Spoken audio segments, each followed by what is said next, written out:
साध संगत जी, जो लोग सरल हृदय होते हैं तो परमात्मा उन्हें ही दर्शन देते हैं। इसलिए अगर उस परमात्मा को पाना चाहते हैं तो फिर सरल हृदय बन जाओ। इसके लिए सतगुरु का संग करो, सत्संग करो, क्योंकि उस सत्संग का रंग एक दिन तुम्हारे ऊपर जरूर चढ़ेगा। साधु की संगत, सत्संग, संतों का संग हो और भक्ति का रंग हो तो फिर वो परमात्मा एक ना एक दिन जरूर मिलेंगे। साध संगत जी, बहुत पुराने जमाने की बात है। एक धनी व्यक्ति के घर पर सत्संग चल रहा था। एक पंडित जी जो बहुत विद्वान थे और एक अच्छे गायक थे, जो बीच बीच में परमात्मा की भक्ति भाव पदों का मधुर कंठ से गायन किया करते थे। और इस दिन वो पंडित जी भगवान श्री कृष्ण जी की कथा सुना रहे थे और फिर नंद उत्सव का वर्णन करते करते एक मधुर पद गाया। कथा का प्रसंग आगे चला। जो संगत बैठी थी वह बहुत ही प्यार से कथा सुन रही थी और कईयों को तो शरीर में रोमांच हुआ और कितनों की ही आंखों से आंसू छलक आए। और फिर उसी समय एक संयोग हुआ। ऐसा हुआ कि एक डाकू उसी धनी सेठ के घर आया और चुपचाप कीमती सामान ढूंढने लगा।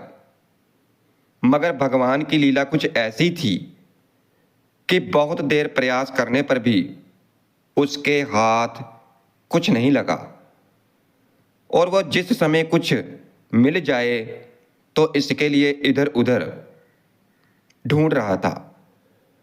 तो उसी समय उसका ध्यान एकदम सत्संग की ओर चला गया। पंडित जी ऊंची आवाज में कह रहे थे, प्रातः काल हो रहा है, पूर्व दिशा लालिमा से रंग गई है और उस समय बिरज की झांकियां अलौकिक हो रही थी। गायें और बछड़े सिर उठा करके नंद बाबा के महल की ओर देख रहे थे कि अब हमारे प्यारे भगवान कृष्ण हमें आनंदित करने के लिए आ रहे होंगे। और फिर उसी समय भगवान कृष्ण के प्यारे सखा सुदामा और अन्य बालों ने श्री कृष्ण और बलराम जी को बड़े प्रेम से पुकारा, हमारे प्यारे कन्हैया अब आ जाओ, अभी तक तुम सो रहे हो। देखो गैया भी पुकार रही हैं और हम कब से खड़े हुए हैं, तुम्हारा इंतजार कर रहे हैं। आओ वन में गौएं चराने के लिए चले। दाऊ तुम इतनी देर से क्या कर रहे हो? और इस प्रकार ग्वाल बालों की पुकार और जल्दी दे करके नंद रानी जी ने अपने प्यारे पुत्रों को बड़े ही मधुर स्वर से पुकारा और जगाया। और फिर मैया ने बड़े स्नेह से उन्हें माखन, मिश्री, भात भात के पकवानों को बड़े प्रेम से खिलाया और उन्हें अच्छे अच्छे आभूषणों से सजाया और फिर बड़े प्रेम से उन्हें गौओं चराने के लिए वन में भेज दिया। और ये सारी बातें वो डाकू भी सुन रहा था। कुछ और तो उसने सुना ही नहीं। वो सोचने लगा कि अरे ये तो बड़ा ही अच्छा संयोग है। मैं छोटी छोटी चीज़ों की चोरी के लिए इधर उधर भागा भागा फिरता हूँ। ये तो अपार संपत्ति है, हाथ लगने का अवसर है। और फिर वो डाकू उस धनी सेठ के घर से बाहर निकल आया और सत्संग समाप्त होने का इंतजार करने लगा। और फिर बहुत रात बीत जाने पर सत्संग समाप्त हो गया और फिर वह धनी सेठ भगवान का प्रसाद ग्रहण करने के लिए अनुरोध करने लगा। प्रसाद बंटने लगा, मगर डाकू के मन में इन बातों पर कोई ध्यान नहीं था। वो तो बार बार पंडित जी की तरफ देख रहा था। उसकी आंखें महात्मा जी की गतिविधियों पर जमी हुई थी। और फिर कुछ देर के बाद महात्मा जी अपने घर की तरफ चले गए और फिर डाकू भी उनके पीछे हो लिया। और जब महात्मा जी खुले मैदान में पहुंचे तो फिर डाकू ने पीछे से आवाज लगाई और कहा, हे महात्मा जी, वहीं खड़े हो जाओ। और उन महात्मा जी के पास दक्षिणा के कुछ रुपए पैसे भी थे। और फिर वो कुछ डर के और तेज चलने लगे। फिर डाकू ने दौड़ते हुए कहा, पंडित जी, चुपचाप खड़े हो जाओ, भागने से तुम बच नहीं सकते। और फिर वो लाचार होकर के ठहर गए। डाकू ने उनके पास पहुंचकर के कहा कि देखिए पंडित जी, आप जिन कृष्ण और बलराम जी की बात कर रहे थे, उनके कीमती गहनों का वर्णन कर रहे थे, तो बताओ उनका घर कहाँ है? वो दोनों गौएं चराने के लिए कहाँ जाते हैं? और ये सारी बातें सही सही बताना, और अगर झूठ बोलोगे तो फिर मैं तुम्हें नहीं छोड़ूंगा। पंडित जी ने देखा कि वो बहुत ही बलवान लग रहा था। वो समझ गया कि ये डाकू है। फिर उसने सांस बटोर करके कहा कि तुम्हारा उनसे क्या काम है? डाकू ने कहा, मुझे उनकी जरूरत है। महात्मा जी बोले, अगर जरूरत है तो कुछ बताने में अड़चन ही क्या है? डाकू ने कहा, पंडित जी, मैं डाकू हूं और मैं उनके गहने लूटना चाहता हूं, और अगर गहने मेरे हाथ लग गए तो मैं आपको भी कुछ ना कुछ दूंगा। इसलिए पंडित जी टाल मटोल मत करना, ठीक ठीक बता देना।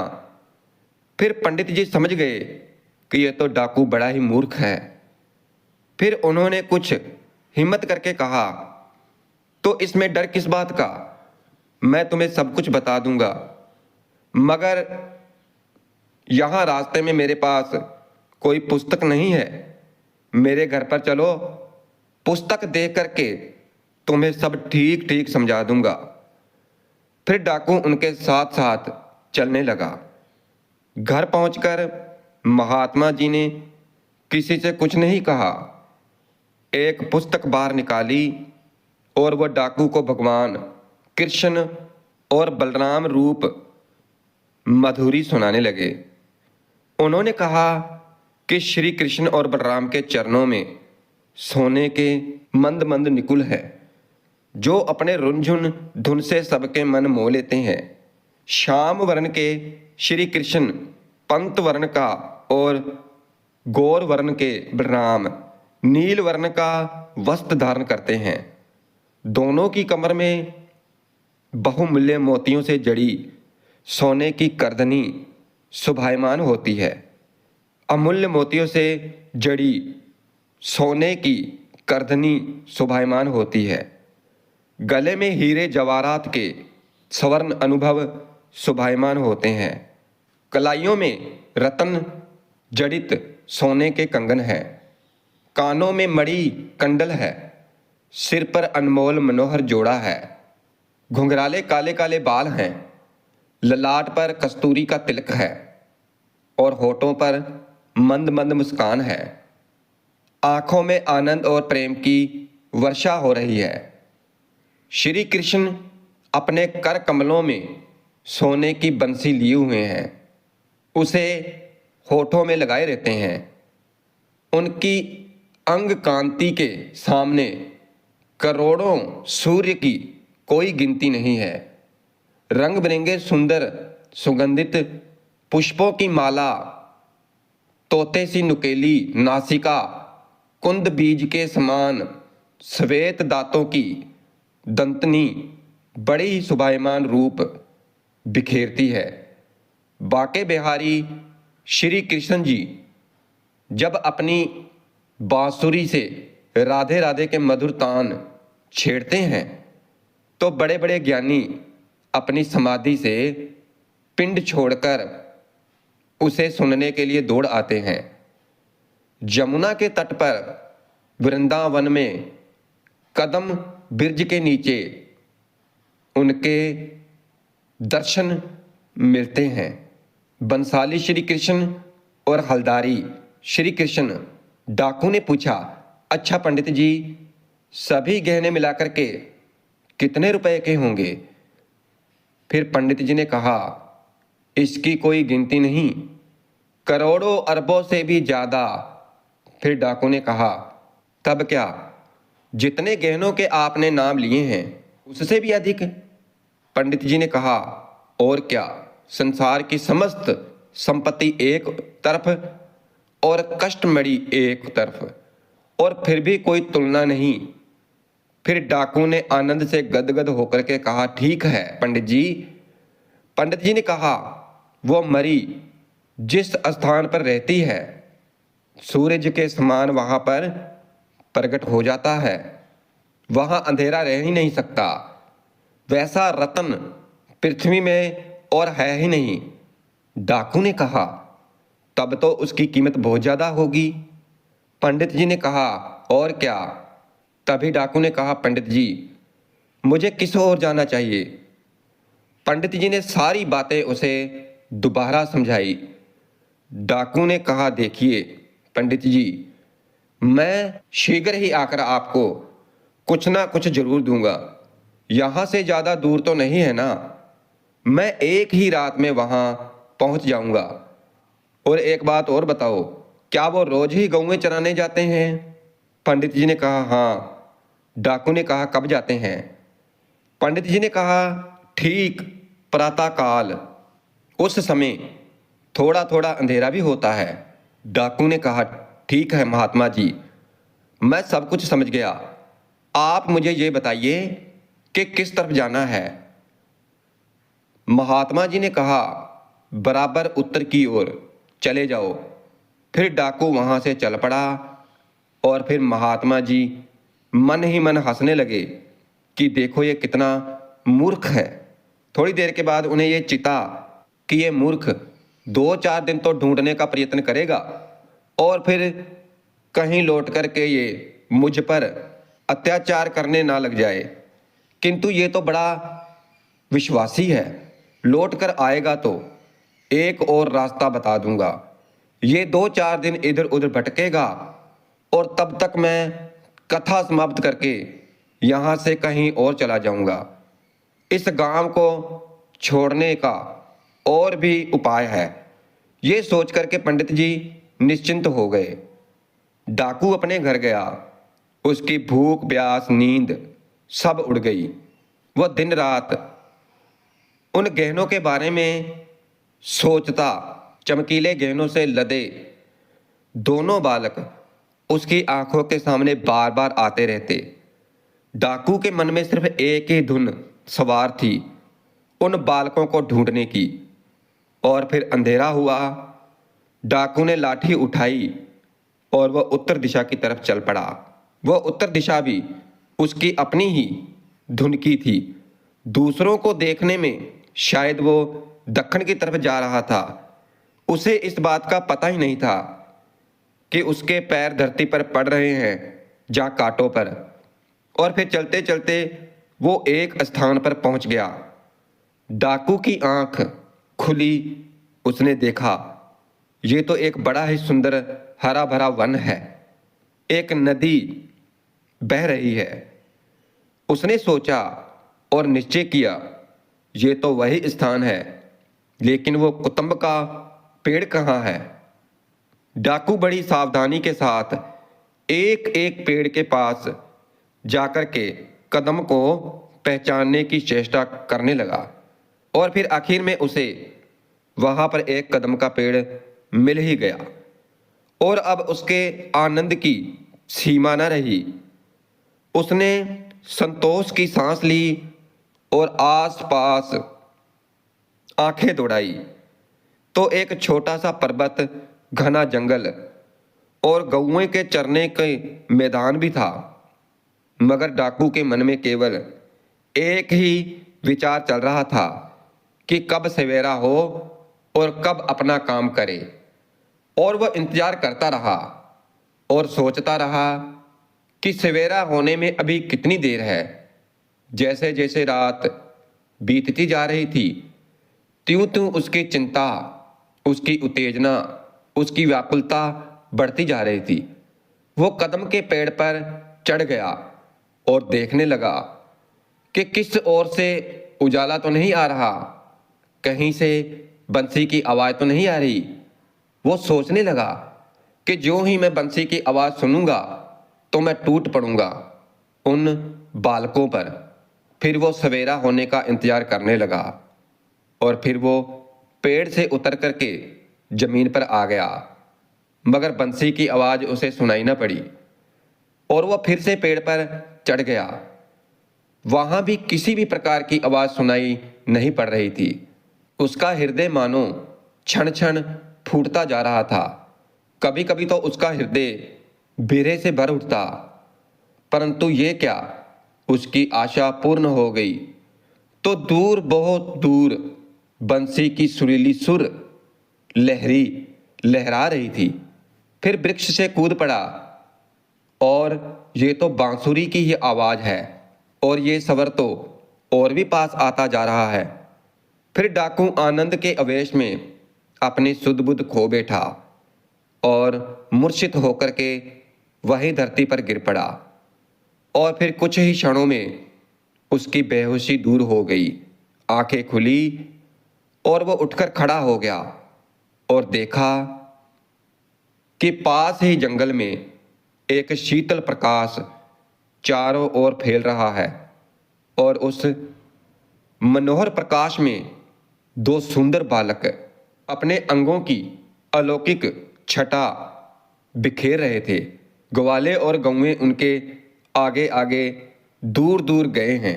डाकू ने उन्हें देखा, अभी पुकारा नहीं था कि मन मुग्ध हो गए।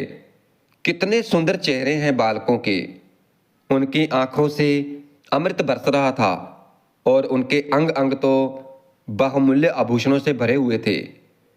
इतने नन्हे से बालकों को वन में गौवे चराने के लिए माँ बाप ने कैसे भेज दिया। मेरा तो मन ही नहीं भर रहा है। जी तो चाहता है कि मैं बस इन्हें देखता ही रहूं। और इनके गहने उतारने की तो बात ही कैसे, इनको तो और भी ज़्यादा सजाना चाहिए। मैं इनके गहने नहीं छीनूंगा। फिर सोचने लगा कि अगर गहने ही नहीं लूँगा तो फिर मैं यहाँ आया ही क्यों हूँ। ठीक है, मैं इनके गहने छीन लूँगा, परंतु मैं इन्हें मारूंगा नहीं। मुझसे ये काम नहीं होगा। और मुझे इनसे मोह कैसे हो रहा है, क्योंकि मैं तो एक डाकू हूँ और डाकू में दया नहीं होती। मैं अभी इनसे गहने छीन लेता हूँ। और फिर ये सोचते हुए वो श्री कृष्ण और बलराम जी की तरफ दौड़ा। श्री कृष्ण और बलराम के पास पहुँच करके उनका स्वरूप देखते ही वो फिर से एक बार बेहोश हो गया। कुछ देर बाद उठा और फिर टकटकी लगाए देखता रहा और आंखें आंसुओं से भर आई और पता ही नहीं क्या सोचा। हाथ से लाठी लेकर उनके सामने गया और बोला, सारे गहने निकाल के मुझे दे दो। श्री कृष्ण ने कहा, हम अपने गहने तुम्हें क्यों दें। डाकू ने कहा, नहीं दोगे, मेरी लाठी देखी है। श्री कृष्ण ने कहा, लाठी से क्या होगा। डाकू ने कहा, अच्छा, लाठी से क्या होगा, गहने ना देने पर मैं तुम्हारे सिर तोड़ दूंगा। श्री कृष्ण ने कहा, हम तुम्हें गहने नहीं देंगे। डाकू ने कहा, मैं अभी तुम्हारे कान पकड़कर सारे के सारे गहने छीन लूंगा और मैं तुम्हें नदी में फेंक दूंगा। श्री कृष्ण ने जोर से कहा, ऐसा मत करना बाबा। और फिर डाकू ने अपने हाथ से श्री कृष्ण का मुंह दबाना चाहा, मगर स्पर्श करते ही डाकू के शरीर में बिजली दौड़ने लगी और वो अचेत होकर धड़ाम से धरती पर फिर गिर पड़ा और कुछ देर बाद जब उसे होश आया तो कहने लगा कि मैं तुम लोगों को जैसे ही देखता हूं तुम मुझे और सुंदर लगते हो। तुम लोग कोई मनुष्य तो नहीं हो, कोई देवता हो। श्री कृष्ण ने मुस्कुराते हुए कहा, नहीं, हम मनुष्य हैं, हम गवाले हैं, हम ब्रज के राजा नंद बाबा के लड़के हैं। डाकू ने कहा, देख, तुम गौवें चराओ, मैं अब तुम्हारे गहने नहीं लूंगा। मेरी सारी आशा, सारी तृष्णा, सारी चाहत सब मिट गई है और अपने दोनों चरण कमलों को मेरे सर के ऊपर रख दो और मैं तुम्हारे हाथों का चुम्बन करना चाहता हूँ। तुम्हारे स्पर्श से मेरी सभी आशा तृष्णा मिट गई है। अब तुम यहाँ से जाओ, मेरी भूख प्यास सब मिट गई है। अब मुझे कहीं और जाने की इच्छा नहीं, मैं यहीं रहूँगा और तुम दोनों रोज ही इसी वन में जाते होना और केवल एक बार, एक क्षण के लिए प्रतिदिन मुझे दर्शन देते जरूर रहना और दर्शन नहीं दिए तो मेरे प्राण निकल जाएंगे। श्री कृष्ण ने कहा, तो फिर तुम हमें मारोगे तो नहीं? डाकू ने कहा कि मैं तुम्हें कभी नहीं मारूंगा, क्योंकि तुम्हें मार सके इस संसार में कोई है ही नहीं, क्योंकि तुम्हें तो देखते ही सारी शक्ति गायब हो जाती है, मन हाथों से निकल जाता है। श्री कृष्ण ने कहा, अगर हम तुम्हें गहने दे तो तुम ले लोगे? डाकू ने कहा, नहीं, मुझे अब कुछ नहीं चाहिए। डाकू ने कहा, अगर तुम कह रहे हो तो फिर तो लेना ही पड़ेगा, मगर तुम्हें तुम्हारे माता पिता मारेंगे तो नहीं?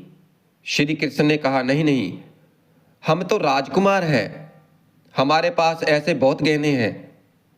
फिर डाकू ने कहा, मैं गहने कैसे ले सकता हूं, लेकिन तुम्हारी बात भी टाली नहीं जा सकती।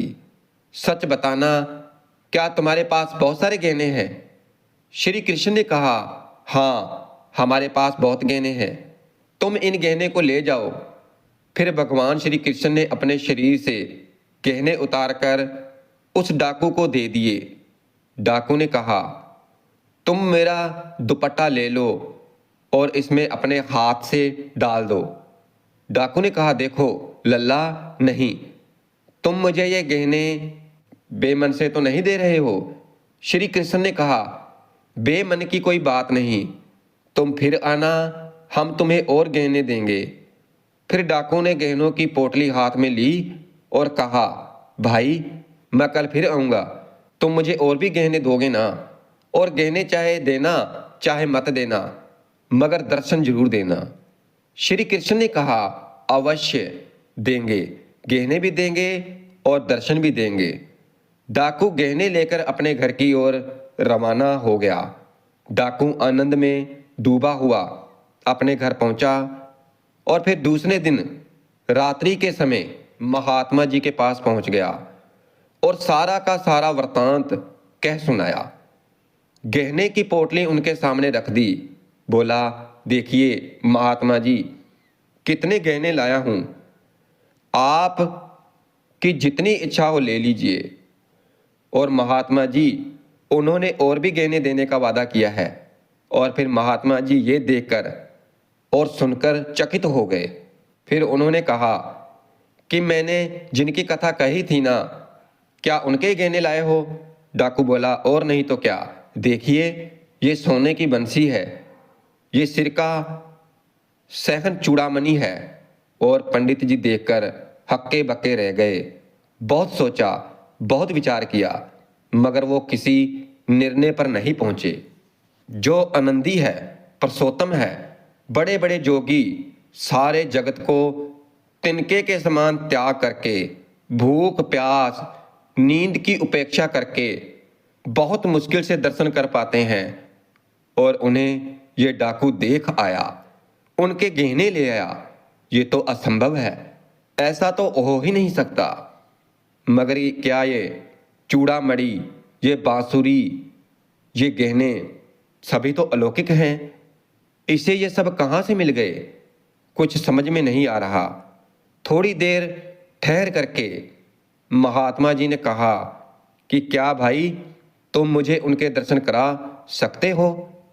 डाकू बोला, क्यों नहीं पंडित जी, आप मेरे साथ में चलिए। और फिर पंडित जी पूरे विश्वास के साथ केवल उस घटना का पता लगाने के लिए डाकू के साथ चल पड़े और दूसरे दिन उसी स्थान पर पहुंच गए। महात्मा जी ने देखा कि एक सुंदर सा वन है, छोटी सी नदी बह रही है, बड़ा सा मैदान है, अघो कदम का वृक्ष भी है, लेकिन ये बिरज नहीं है, जमुना भी नहीं है, मगर है कुछ वैसा ही। और रात बीत गई। सवेरा होने से पहले ही डाकू ने कहा, देखिए महात्मा जी, आप नए आदमी हैं, आप किसी पेड़ पर झाड़ में छिप जाएं, ऐसा ना हो कि वो कहीं आपको देखकर आए ही ना, अथा प्रातःकाल होने में विलंब नहीं है, वो अभी आएंगे। और वो डाकू पंडित जी से बात कर ही रहा था कि मुरली की मोहन धुनी की आवाज उसके कानों में पड़ी। वो बोल उठा, सुनिए महात्मा जी, बांसुरी बज रही है, कितनी मधुर है, कितनी मनमोहक आवाज है। महात्मा जी ने कहा, कहाँ है? मुझे तो सुनाई नहीं दे रही, क्या तुम पागल हो गए हो? डाकू ने कहा, पंडित जी, मैं पागल नहीं हूं, अभी ठहरिए, अभी आप उसे देख पाएंगे। मैं पेड़ पर चढ़ करके देखता हूं कि वो अभी कितनी दूर है। फिर डाकू ने पेड़ पर चढ़ करके देखा और कहा, महात्मा जी, अब वो ज्यादा दूर नहीं है। उतरकर उसने देखा कि वो थोड़ी ही दूर पर वैसा ही प्रकाश पड़ रहा है और वो आनंद के मारे पुकार उठा, महात्मा जी, ये तो वही लोग हैं। उसके शरीर की दिव्य ज्योति सारे वन को रोशन कर रही है। महात्मा जी ने कहा, भाई मैं तो कुछ नहीं देख पा रहा हूं। डाकू ने कहा, ऐसा क्यों है? पंडित जी, वो तो इतना निकट है, इतना प्रकाश है, फिर भी आप उन्हें नहीं देख पा रहे। यदि आप जंगल, नदी सब कुछ देख रहे हैं और उसको नहीं देख पा रहे हैं। पंडित जी ने कहा, नहीं भाई, मैं तो नहीं देख पा रहा। देखो, सलोचना में तुम्हारे सामने है, तो तुम उनसे कहो कि आज तुम जो देना चाहते हो तो सब कुछ इस ब्राह्मण के हाथ में दे दो। डाकू ने स्वीकार कर लिया और अब तो भगवान कृष्ण जी और बलराम डाकू के पास आकर खड़े हो गए। डाकू ने कहा, आ जाओ, आ जाओ, मैं तुम्हारा ही इंतजार कर रहा था। श्री कृष्ण ने कहा, गहने लोगे? डाकू ने कहा, नहीं भाई, मैं गहने नहीं लूंगा, और जो तुमने दिए थे तो वो भी तुम्हें लौटाने आया हूं। तुम अपना सब कुछ ले लो, लेकिन भाई ये महात्मा जी, ये मेरी बात पर विश्वास नहीं कर रहे। विश्वास कराने के लिए ही मैं इन्हें अपने साथ लेकर आया हूं। मैं तुम्हारी बंसी की धुन सुनता हूं, तुम्हारे अंग कांति से चमकते हुए वन को देखता हूं, सब कुछ देख सुन पा रहा हूं, मगर तुम इन्हें नहीं दिखोगे तो ये मेरी बात पर विश्वास नहीं करेंगे। श्री कृष्ण ने कहा कि अभी ये मेरे दर्शनों के अधिकारी नहीं है, विद्वान और पंडित तो है, क्या हुआ? डाकू ने कहा, नहीं भाई, मैं बलिहारी जाऊं तुम पर, उनके लिए जो कहें वही करो, परंतु एक बार इन्हें अपने दर्शन जरूर दे दो। श्री कृष्ण ने हंस करके कहा, अच्छी बात है, तुम मुझे और पंडित जी को एक साथ स्पर्श करो। डाकू के ऐसे करते ही पंडित जी की दृष्टि दिव्य हो गई। उन्होंने मुरली मनोहर श्री भगवान कृष्ण श्याम सुंदर जी के सुंदर दर्शन किए और फिर वो दोनों निहाल होकर के भगवान के चरणों में गिर पड़े।